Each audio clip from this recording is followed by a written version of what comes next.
बिस्मिल्लाहिर्रहमानिर्रहीम, अस्सलाम वालेकुम। आ गई है जी गर्मी, तो छा गई गर्मी। कुछ दिन तो मौसम बहुत अच्छा रहा, लेकिन अभी गर्मी है। तो दोपहर में अक्सर हमारा दिल करता है कुछ ना लाइट सा, ठंडा मीठा सा ना कोई रायता हो। तो मैं भी आपके साथ एक रायते की रेसिपी लेके हाजिर हुई हूँ जी। बनाते बनाते फौरन मुझे याद आया कि चलो अपने बहन भाइयों से भी शेयर करूँ।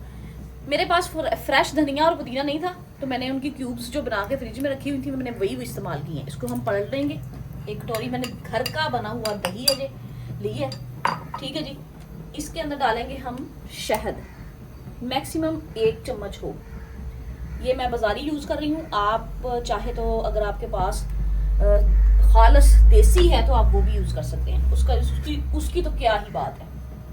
बाकी ये देख लें, इधर मसाले जो मैं डाल रही हूँ, नमक, ये मैंने थोड़ा सा पुदीना क्रश करके डाला है, हल्की सी मैंने सब्ज मिर्च काटी है, छोटी सी बिल्कुल, दड़ा मिर्च ली है रेड, सूखा धनिया पाउडर, जीरा का थोड़े से उसको मसल लिया अच्छी तरह से हाथों से, नमक, काली मिर्च सॉरी, और ये है जी लहसुन, जो इसका बेहतरीन किस्म का टेस्ट बनाएगा।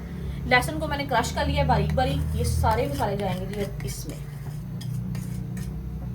आप इसमें छल्ली के दाने, जिसको हम कॉर्न भी बोलते हैं, पॉपकॉर्न भी बनते हैं उससे, वो भी डाल सकते हैं। लेकिन मेरे पास इस वक्त चने, बॉयल चने अवेलेबल थे, तो मैंने सोचा चलो ये डालते हैं। और मेन इंग्रेडिएंट जो इसको कहा जाता है जी कुकम्बर सैलड, वो सिर्फ इस वजह से कहा जाता है, खीरे की वजह से, कुकम्बर यानी क्यों, इसकी वजह से, ठीक है। उसके बाद जाएंगे इसमें प्याज। प्याज को भी मैंने देख लें बारीक बारीक सा क्यूब्स की सूरत में काटा हुआ था।